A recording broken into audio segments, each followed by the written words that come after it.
Hi there, I'm Lee Prescott, lead fitter here at Velo Atelier and president of the IBFI.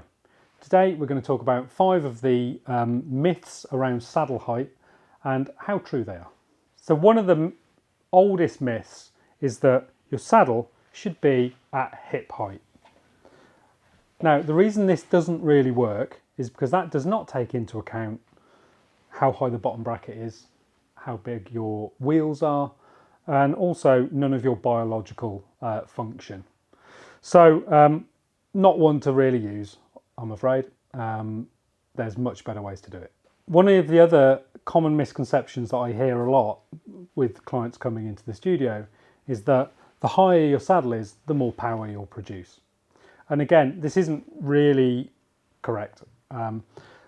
Essentially, we all work on a little bit of a bell curve in terms of saddle height. You know, if your saddle is too low, you won't recruit the muscles properly in your posterior or anterior chain. As the saddle comes up, your muscles will be able to work more effectively, and as it comes up, they'll get better and better. But you'll reach a point where you're optimal, and then when you start to go above that, the efficacy of your pedal stroke will then start to decrease again. Because as soon as you start to overextend the leg, what will happen is you'll start to make your pelvis not be at its normal rotation. A lot of the muscles up the back of the leg will start to kind of pull the pelvis back. That will then prevent you leaning forward correctly as the pelvis gets pulled back, and that will then affect your whole upper body position. So higher saddle isn't necessarily more powerful. There's also a little bit of a myth out there that at full extension, your leg should be dead straight.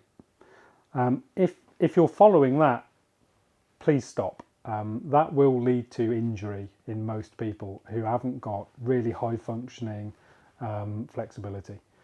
Your leg should always have an amount of bend even at the bottom of the pedal stroke.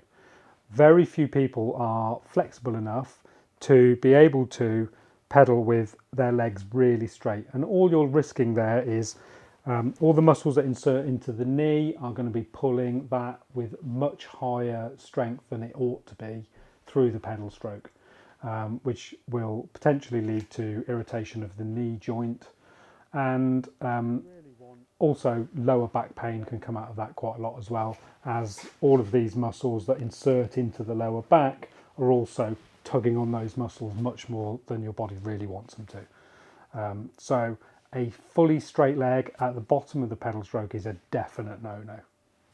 So one myth that can actually sometimes produce okay results is that one around putting your heel on the above the axle of the pedal and setting the saddle height so your leg is straight when it's at the bottom of its rotation. The way this is designed to work is with a straight leg now. Once I then position my foot where it would normally go onto the pedal and applying a little bit of plantar flexion, that then gives me a slight bend in the knee.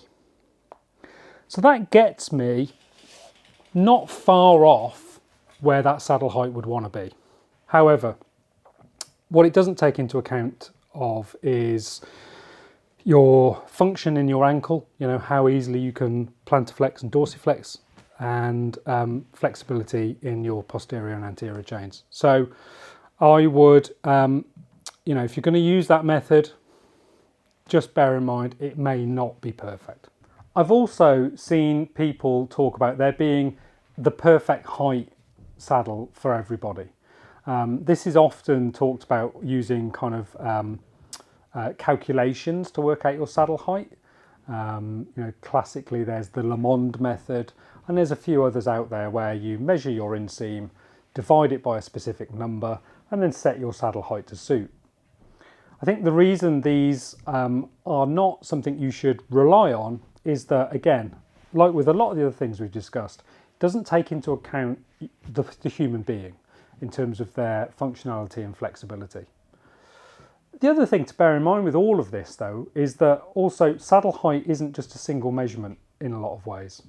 You know, most people think about bottom bracket to top of saddle as being saddle height, but what you're actually getting there is a radius. So that saddle could be anywhere in that radius for that same height.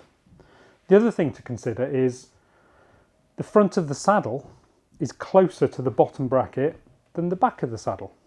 So in a lot of respects, the back of the saddle is a higher saddle height than the front. So those are the sorts of things you also need to bear in mind. Saddle height really can only be discussed if you're talking also about the fore and aft at the same time.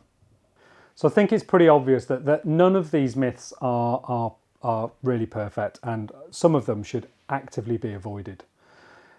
When you're playing around with your saddle height, if you're not going to go to see a certified fitter, the things to really bear in mind are you should be able to pedal in a nice, smooth manner. You shouldn't be choppy and pumping up and down. When your saddle is in the correct position in terms of height and fore and aft, your pelvis should feel well planted and stable.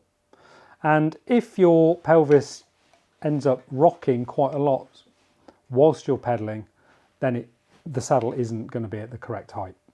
Now, just to caveat all of this, none of that takes into account injury, specific biological asymmetries and that sort of stuff. If you think you may have any of those types of issues, just go and see a good certified fitter and they will get you in the right place.